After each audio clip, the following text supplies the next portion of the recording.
Hello everyone, and welcome to this quick dungeon guide for Heroic or Mythic Shrine of the Storm. If you want to see a full, in-depth, detailed guide about this dungeon, I have one posted on my channel and I will link it in the description below. Now let's get started. So once you're in the dungeon, you want to hug right in the first room. Kill the Shrine Templar first, and the tank should face him away for heaving blows. The mob doesn't move while casting this spell, so if you're the tank, don't forget to get behind the mob to avoid the damage. DPS, make sure to watch the Tide Sage Initiates. They love running away at low health, and you'll see a lot of them in this dungeon. They can be stunned, slowed, knocked back, rooted, etc. If they reach any other mobs, they will pull that pack and they will all come running to you. So it's very important that these mobs do not get the chance to run away. In the next area, kill the mobs and make sure to go down the right staircase. Watch your feet and make sure not to stand in any blue swirls. Save interrupts for Mending Rapids cast by Tide Sage Spiritualists. This can be removed from a mob if it gets off, as it is a magic effect. The tank should pull the Spiritualists on your left side at the bottom of the stairs. Continue forwards hugging right at all times after these mobs are dead. The tank can pull this next pack with the Living Current up the stairs just in case someone gets knocked back by Wash Away, which is an avoidable blue circle on the ground because you do not want to pull the entire room. Then you can continue down the stairs and hug left to skip the 3 casters, and you're at the first boss. The first boss is Aqua Sphere. The tank should always stay in melee range of the boss, as it cannot move from its current location. If no one is in melee range, the boss will start free casting and hitting the party with spells. Do not stand in front of the boss when it casts Surging Rush, or it will push you off the platform. The boss will occasionally root players in place with these grasping tentacles that DPS should target immediately and DPS down. If you get targeted with Undertow, make sure you run towards the boss so you do not get pushed off the platform. And do not stand in any blue swirls.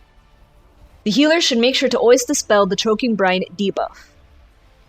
After a while, the boss will split up into 3 weaker versions of himself that share his abilities. Everyone should make sure to watch what these clones are casting, because you do not want to get surprised and hit off the platform by a Surging Rush or Undertow. It doesn't matter which ad the tank picks up, the other 2 will still free cast, hitting other players. Once all the clones have been defeated, the boss will reform and you can continue the fight. Next, go right down the stairs and pull the mobs. Just make sure to not stand in whirlwinds, and the tank should pull mobs out of the swiftness wards that get placed on the ground. Next are Iron Hole Apprentices, which will do giant circles. Do not stand in these, they will do damage. And they also do a frontal cleave that the tank can't avoid, and reduces anyone's armor that is hit. So the tank should face these mobs away from everyone. Continue down the hallway, and when you get to the next room, you can hug left and go behind the pillar in this room.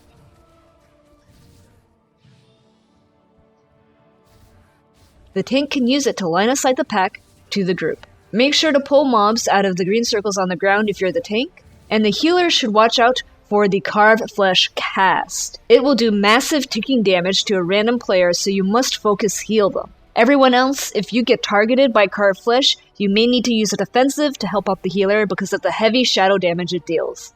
The mob that casts Carved Flesh is Rune Carver Sorn, and he cannot be stunned or interrupted. So you should make sure to focus him down first so that he does not get multiple casts of Carved Flesh off.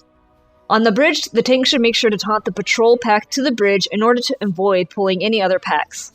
If you're a tank, you should let your group know what you're doing, or else they may charge and pull the entire room. Once this pack is dead on the bridge, continue straight and pull all the mobs on the stone area to the middle of the stone stairs. This way, initiates are less likely to run into the packs below the stones. The next boss is basically just empowered versions of the trash mobs you saw earlier. Make sure to interrupt phase Slicing Blast as much as possible, because this applies a stacking debuff to everybody, and at high stacks it will be impossible for the healer to keep up. Make sure to watch out for the little whirlwinds going across the area that spawn when she is interrupted. Brother Ironhole will just continue to slow the tank with frontal cleaves and buff himself to deal increased physical damage. So tanks, make sure to face him away from party members and use mitigations when he is all glowy and big. DPS and healers should make sure to never be in front of Brother Ironhole. When a boss reaches 100 mana, they will place a ward on the ground, so the tank needs to be ready to move them as soon as the ward is placed. After the boss, you want to keep right again and pull the Deep Sea Ritualist. It is important that you only pull one of these at a time, because this mob is immune to CC and stuns, and can quickly destroy your party if left unchecked. Their cast Unending Darkness must be interrupted as much as possible, because it applies a stacking debuff to everybody, and they will spam it constantly if not stopped. As a result, it can quickly destroy your team and overwhelm the healer because of the immense damage going out. The other spell they cast isn't interruptible, so don't worry about it. It does place a dot though that puts a circle around you, and it is not dispellable. When it expires, it does massive shadow damage to anyone standing in the circle except for the person with the debuff. So make sure to run out of the group before it expires. In the next room, you just have some mobs that spawn a bunch of tentacles, so the tank should take the mobs to the middle of the room so everything can get AoE'd down. These mobs will cast, so they won't always be movable easily, but if you interrupt them, you will be able to move them. After that, you continue upwards and kill 2 cultists, which will also spawn 2 colossal tentacles that the tank can just pick up. Abyssal cultists do a dangerous frontal cone that will stun you for 5 seconds called Mental Assault, so the tank should make sure to face this mob away from your group, and the tank can move behind the mob when it begins the cast, because the mob will stand still until it goes off. You can also stun or knock back this mob to interrupt the cast. Now these groups of mobs on the bridge will cast a lot of buffs on each other, so it is best to group them up and stun them because it will be impossible to interrupt everything. Or you can pull one pack at a time if that is more comfortable. Save your interrupts on these packs for Consuming Void and Detect Thoughts, since these buff the mobs. If these casts go off, they can be removed since they are magic effects. In the next room, keep to one side and kill the trash, and then you'll be at the boss. For Lord Stormsong, you want to interrupt his Void Bolts when you can to reduce damage. After a while, he summons a bunch of purple orbs, so make sure not to touch any or they will stun you and deal a lot of shadow damage.